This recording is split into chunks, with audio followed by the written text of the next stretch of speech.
Dari tahun 80 kita udah studi Pak, sang kakek ke Amerika. Ya. Ya, dikirim kita 11 orang untuk mempelajari ini. Bayangkan tahun 80, sekarang sudah tahun 2020. 40 tahun.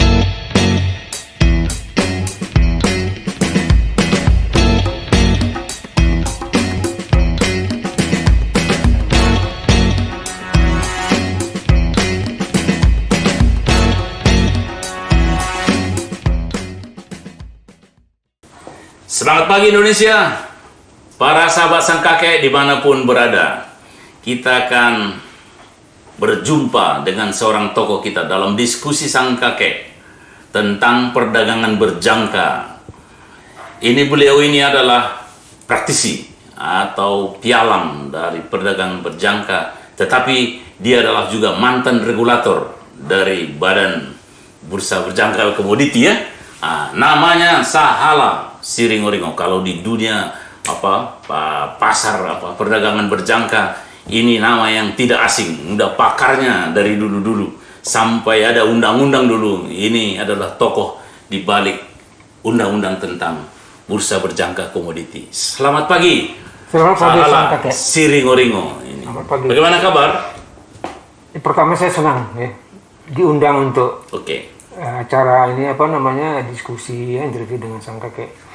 Ini suatu kebanggaan bagi saya ya, dan terutama tujuan kita untuk memberikan awareness ke masyarakat ya. Awareness. Ini sangat penting karena edukasi itu kan paling utama saya kira, sehingga mereka lebih paham ya. Karena industri ini kan masih baru. Kenapa penting awareness ini? Oh iya, karena karena banyak juga investasi bodong? Bagaimana maksudnya? Ini jelas sudah. Bodong ya, sekarang banyak kasus ya. Ya, banyak kasus. Banyak. Karena kenapa? Masyarakat kita nggak punya pengetahuan yang cukup. Selalu dimingin untung ya. Untung sebulan bisa sekian persen, mana nggak masuk akal kan bisa untung. Tapi inilah pemahaman masyarakat kita masih rendah, sehingga dengan iming-iming gitu lebih percaya. Itu banyak kasus sampai berapa perusahaan dia ini segala macam kasih hadiah. Jadi memang ini perlulah edukasi. Sangat penting. Dan tidak hanya di level paling bawah, sampai ke level menengah juga, sampai kata juga perlu. Justru banyak yang ketipu juga yang level atas, ya? Menengah ke atas. Banyak. Betul, jadi banyak yang ketipu ya, sehingga perlu pemahaman ini secara menyeluruh lah gitu. Atau karena keinginan kaya cepat itu mungkin. Salah satu faktor. Salah satu faktor. Siapa yang gak pengen kaya kan? Iya. Tapi masa sih bisa lebih. Mencari dia dengan gampang kan gitu. Katanya anjlok abis. Oke gitu. Jadi awareness ini perlu ya? Saya kira perlu. Bagi masyarakat ya. Suksesnya bisnis ini kan karena awareness. Oke. Sangat penting. Dulu saya waktu itu ada satu komisioner dari Washington, Amerika. Dia bilang, yang paling utama dari industri ini adalah edukasi. Kalau masyarakat nggak ngerti, ini kan barang susah nih, barang canggih. Nggak akan mungkin Anda bisa survive kalau nggak hati-hati dan harus memahami ya. Gitu kira-kira. Jadi sebagai pemain praktisi sekarang, pialang dari bursa berjangka, perdagangan berjangka ini, dan mantan regulator dari perdagangan berjangka. Gimana kira-kira perkembangan bursa berjangka komoditi kita dan perdagangan berjangka ini? Bisa nggak dijelaskan dulu kira-kira gimana ini perdagangan berjangka kita dan sampai ke bursa-bursa kita ini, supaya masyarakat ini paham bahwa dia mau ikut mana, harus jelas dulu kesadaran, pemahaman, supaya dia jangan salah. Betul. Mungkin saya cerita sedikit yang historis ya, perlu ya. Kegiatan ini kan harus ada didukung oleh undang-undang. Ya. Kenapa perlu undang-undang? Karena di situ sudah ada unsur pidana, dan itu harus lebih kuat ya, strong sehingga. Memang dimanapun di dunia ini penyelenggaraan perdagangan berjangka itu harus diatur oleh undang-undang. Nggak bisa dengan di bawah itu ya gitu.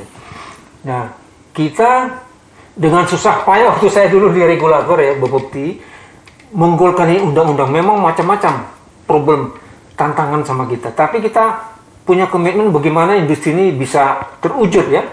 Segala macam. Itu panjang ceritanya itu. Dari tahun 80 kita udah studi Pak, sang kakek ke Amerika. Ya, dikirim kita 11 orang untuk mempelajari ini. Bayangkan tahun 80, sekarang sudah tahun 2020. 40 tahun. Ya. Jadi memang udah luar biasa perjuangan itu.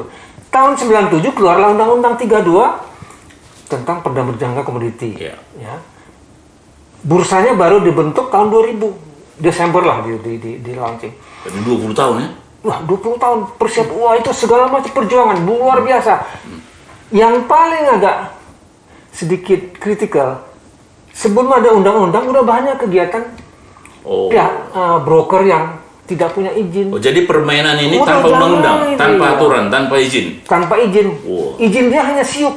Oh, SIUP, itu perdagangan izin. itu. Ya, itu kan. Bukan bursa. Padahal di dalam SIUP ini ada kalimat di bawah, surat izin ini tidak digunakan untuk penyerahan kemudian. Iya.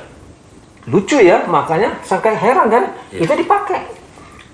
Begitu tahun sudah bursa, mereka ini tentu harus tunduk ya kepada undang banyak lah yang jadi migrasi ya, ikut peraturan sesuai dengan persyaratan gitu. Jadi memang perjuangannya berat. Sekarang yang terjadi tidak seperti yang kita harapkan. Tujuan bursanya kan ada dua. Satu adalah sebagai sarana lindung nilai, meng-hedge saya punya posisi di pasar fisik. Saya yang punya eksportir kopi. Ekspor nanti 5 bulan lagi sudah komit banyak harganya 1 ton berapa gitu ya. Saya hedging di bursa, saya beli yang sejumlah itu di bursa. Jadi kalau naik turun juga Nah, saya aman posisi fluktuasi kan. Iya, karena harga di bursa itu kan patternnya polanya sama. Ya. Di future sama di fisik kan polanya patternnya sama gitu ya. Cuma ada perbedaan, harga lebih tinggi di future. Nah, ini kan dimanfaatkan untuk pengusaha-pengusaha kita untuk hedging. Gitu. Itu yang terjadi. Tapi sekarang marketnya kan nggak begitu bagus berkembang, ya, tidak begitu. Tapi kita optimis, ya. Beberapa tahun ke depan kita harus tetap supaya ini bursa ini maju. Karena bursa ini ratusan tahun, sang kakek. Pertama kali di Jepang. Ya. Itu tahun 1700 sudah ada bursa. Bursa di Jepang. Tahun 1800. Bursa komoditi berjangka. Iya. 1700. Makanya bursa komoditi Tokyo itu sangat maju gitu, karena sudah pengalaman. Bayangkan sekarang udah hampir 300 tahun lebih. Ya kita baru 40 ya sudah bersabar-sabar. Oh, ya maklum lah ya. Mohon maklum lah. Amerika juga begitu. Tahun 1800 berapa gitu. Oh, tapi lebih duluan Tokyo ya, Jepang ya? Duluan. Bursa tertua di dunia adalah di Jepang. Jadi orang Jepang sudah bisnisnya udah canggih dulu kan gitu. 1700 ya? Kalau nggak salah ya 1700. Ya. Mereka sudah trading dulu. Nah itu yang kita coba bagaimana kembangan industri ini ya. Ya perlu memang banyak hal yang harus kita sesuaikan ya. Satu tentu harus undang-undangnya harus jelas ya, dan yang penting kan law enforcement ya kan, dan yang kedua literasi, edukasi. Ya. Saya kira ini yang paling penting ya, di mana-mana pun kalau edukasi nggak begitu bagus ya, masyarakat nggak begitu paham gitu.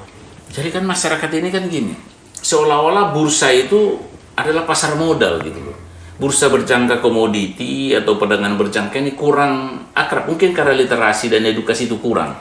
Sementara pasar modal kan, karena ini adalah pasar yang dinamika setiap hari, aturannya kan sangat ketat. Karena harus sangat ketat, karena menyangkut perlindungan orang yang ikut dalam perdagangan ini. Di bursa berjangka komoditi atau perdagangan berjangka kira-kira seperti apa? Sama. Ya, cuma produknya kan beda. Kalau di saham kan kapitalisasi. Iya, kapitalisasi. Saya perusahaan mau cari dana fresh, saya tawarkan ya IPO di pasar modal kan, OJK saya punya saham berapa, mau saya kepada. Kapitalisasi ya? Ya kita justru risk management ya. Oh, risk management. Pengelolaan risiko. Ini perdana berjangka itu tujuannya. Makanya hedging itu ya, perlindungan nilai itu ya, karena risiko. Betul. Makanya juga kalau saya eksportir kopi, perusahaan pabrik kopi lah, saya sudah IPO di bursa saham. Supaya lebih mantap dapat modal ya untuk mengembangkan pabriknya. Saya juga hedging di bursa untuk kopi yang saya ini gitu. Jadi komplement lah gitu. Sebenarnya itu yang kita harapkan. Saling melengkapi ya. Dia cari dana di pasar modal untuk mengamankan risk manajemennya beli di bursa itu. Para sahabat sang kakek, memang ini mungkin bagi sebagian para sahabat yang hanya mungkin pasar modal yang lebih akrab, nabung saham, beli saham. Tetapi sebetulnya ini saling komplement, saling melengkapi dengan bursa berjangka komoditi seperti apa yang disampaikan narasumber kita. Jadi ada bagusnya juga kita mau belajar juga bagaimana mempelajari bursa berjangka komoditi atau perdagangan berjangka ini. Apalagi baru-baru ini ada lagi satu hal yang ingin kita sampaikan soal Bitcoin. Kripto ya? Kripto. Ini kan sebetulnya di dunia internasional ini luar biasa ini. Gimana kira-kira ini sekarang ini? Kripto kita untuk di Indonesia katanya mau diatur sedemikian rupa di bursa berjangka komoditi juga. Betul, Sang Kakek. Jadi ini kan global ya. Global. Apa yang terjadi di luar itu ya kita juga harus awareness juga ya. Kripto ini kan sebenarnya nggak ada wujudnya. Ini saya cerita dulu ya. Tahun 2009 ada namanya Satoshi Nakamoto. Tapi nggak tahu orangnya, tapi namanya inisialnya. Nama Jepang ya? Dia lah yang pertama menciptakan kripto Bitcoin gitu. Tapi sekarang namanya belum jelas. Namanya jelas tapi orang nggak tahu di mana. Nggak tahu di mana. Nah ini sampai sekarang ya. Sukses. Dulu kalau salah saya lupa 35.000 apa nggak satu. Pertama Nilainya satu Bitcoin. Ya, apa saya dulu tawarin tuh 2009. Karena saya nggak ngerti apa ini, saya bilang nggak ngerti ya. Orang-orang bursa komoditi juga nggak ngerti, apalagi kita gitu. Sekarang kan terus nyampe sampai 900 juta kan? 571 juta per hari ini. Pernah itu kalau nggak salah 3 bulan lalu hampir 900 juta. Nah, pemain kripto ini kan anak-anak muda, ya, milenial umur 20 sampai 40. Karena mereka senang teknologi baru kan. Ini kan teknologi gitu. Jadi sebetulnya sudah berapa perusahaan banyak ya yang di Indonesia sudah bergerak, nggak ada izin dulu, ya, tetapi nggak ada perlindungan ya, mereka sudah banyak ada. Ini kan dilihat oleh Bapepti perlu diatur, ya, tentu harus ada pembicaraan juga dengan otoritas lain ya, karena seperti BI ya, ketentuan bahwa ini Bitcoin ini bukan sebagai alat pembayaran kan, hanya rupiah yang digunakan sebagai alat pembayaran, jangan sampai begitu. Nah, Bapepti sendiri melihat ini perlu diatur masuk dalam kelompok komoditas ya. Komoditi. Jadi ada undang-undang perdagangan komoditas ya. Jadi diatur dan keluar kalau nggak salah kita lihat di itu tahun 2019 peraturan mengenai penyelenggaraan bursa kripto. Ya, perdagangan kripto, aset kripto. Itu diatur dalam 2019 sampai ada berapa kali perubahan lah sampai tahun 2020. Semua yang ada di Indonesia di perdagangan aset kripto itu namanya exchanger ya, istilahnya exchanger. Dia tempat jual beli kripto antara buyer dan seller. Dia menjadikan platform. Nanti ya, kita sebagai nasabah trading placing order harga nanti trading di masing-masing platform. Ada 13 perusahaan. Itu sudah daftar ke Bapepti. Ya, exchanger ini sudah mendaftar. Tetapi kalau izin nanti saya kira belum ya, baru mendaftar dulu. Karena kalau menurut saya peraturan lebih detail kan belum ada.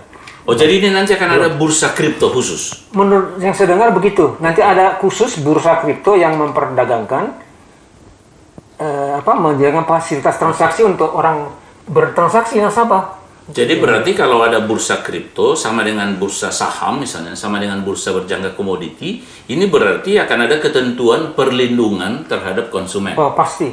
Karena ini salah satu tujuan bursa kan begitu, legalisasi, perizinan dan segala macam. Sebenarnya tujuannya utama itu menjadi customer protection, melindungi nasabah.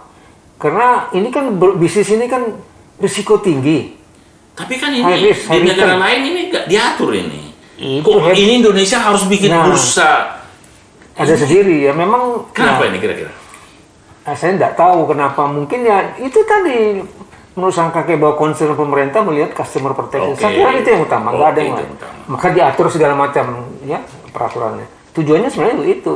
Jadi jelas nanti nasabah tuh jelas perusahaan mana yang dia gunakan untuk itu ya, gimana aturannya. Jadi nanti ini pedagang aset ini, exchanger ini diatur tidak sembarangan.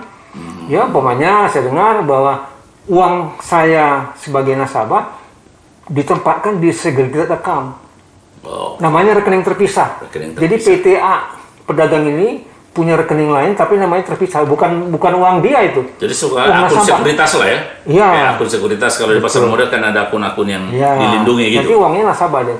Dan itu macam-macam peraturan lebih ketat lah gitu. Oh, lebih ketat. Itu yang jadi berarti tujuannya adalah untuk perlindungan ya, konsumen. Betul, saya kira itu perlindungan. Oke, walaupun aneh ya, karena memang ini karena nggak ada wujudnya, nggak tahu bagaimana. Tak berwujud. Tak berwujud dan oke. Para sahabat sang kakek, para pemain apa namanya? Kripto atau Bitcoin, sebetulnya kalau pemerintah kita ingin membuat bursa kripto ini bukan bermaksud apa, tapi untuk perlindungan terhadap konsumen. Itu berarti sebelum main dalam kripto atau Bitcoin ini yang lebih terkenal, ya hati-hati itu mempelajari syarat dan ketentuannya supaya jangan sampai tertipu.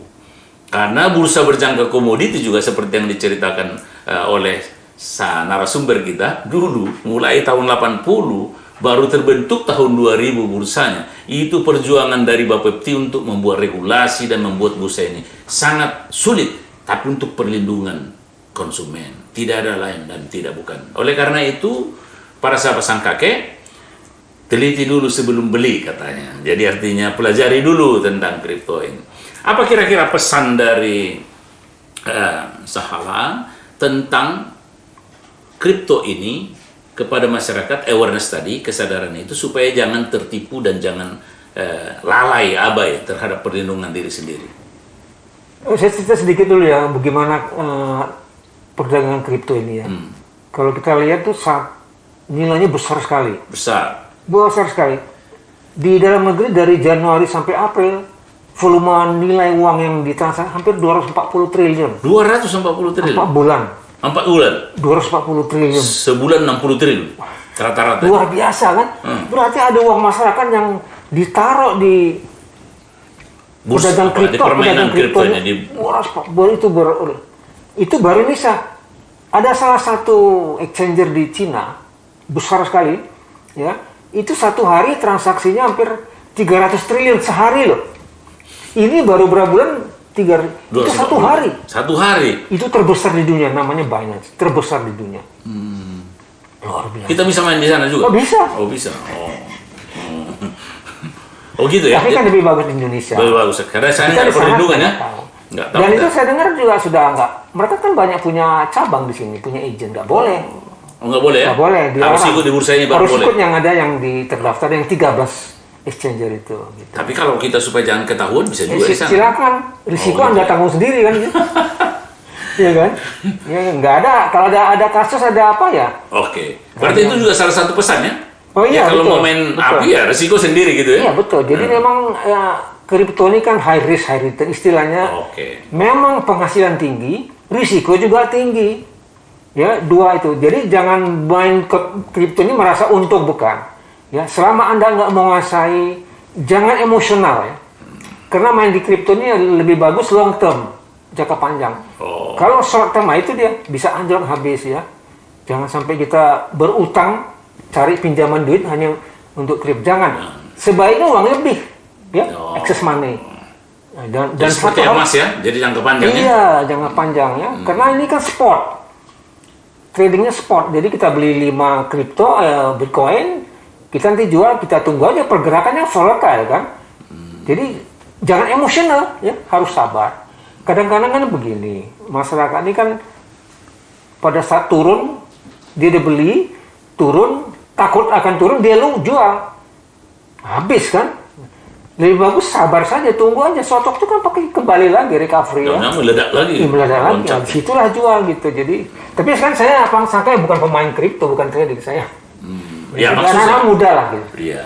Jadi ya, tapi kan sebagai praktisi kan ini awareness-nya gitu loh. Harus pelajari ya. Jadi bisnis ini harus dipelajari mendalam, jangan emosional ya. Karena kripto ini kan di dunianya ada 10.000 kripto coin yang diperdagangkan. Berapa? 10.000. 10.000. Ya, jadi Bapepti ini hanya mengatur kalau nggak salah 200 lebih kripto yang boleh ditransaksikan di Indonesia.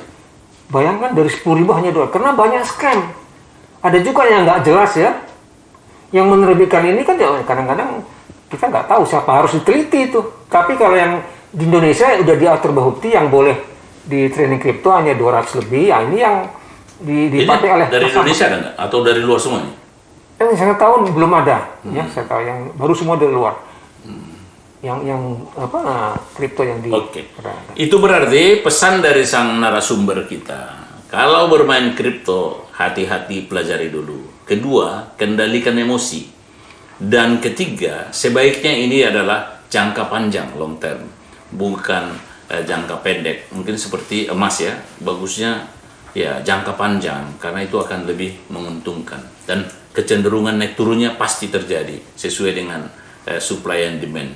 Oleh karena itu, apa yang disampaikan sang narasumber kita adalah pesan untuk kesadaran kita, awareness kita, bahwa bermain di bursa berjangka komoditi, perdagangan berjangka di bursa saham, khususnya kripto yang baru-baru ini akan diatur sedemikian rupa dengan bursa kripto yang akan dilakukan Bapepti. Tolong diperhatikan apa yang disampaikan oleh sang narasumber kita. Boleh bermimpi menjadi kaya, tetapi biarlah kaya itu juga jangan menjadi miskin. Maksud mau untung jadi buntung, maksud mau kaya mendadak tiba-tiba jadi hancur semua. Dan kalau boleh main kripto adalah dari kelebihan uang. Itu tadi pesan yang khusus, jangan yang dipinjam main kripto, itu pasti yang muradul. Jadi tanamkanlah uang yang lebih untuk jangka panjang. Mungkin kripto adalah salah satu, mungkin yang lain juga bisa dipikirkan. Para sahabat sang kakek, demikian diskusi kita dengan narasumber kita. Kita mungkin akan berdiskusi lagi ke depan dengan perkembangan kripto dan bursa komoditi. Jangan lupa like, comment, dan subscribe untuk konten-konten dari Sang Kakek Network yang menarik, informatif, dan solutif. Sampai di sini dulu para sahabat Sang Kakek. Sampai ketemu lagi dalam diskusi berikut. Terima kasih ya. Terima kasih Sang Kakek. Salam COVID. Ya.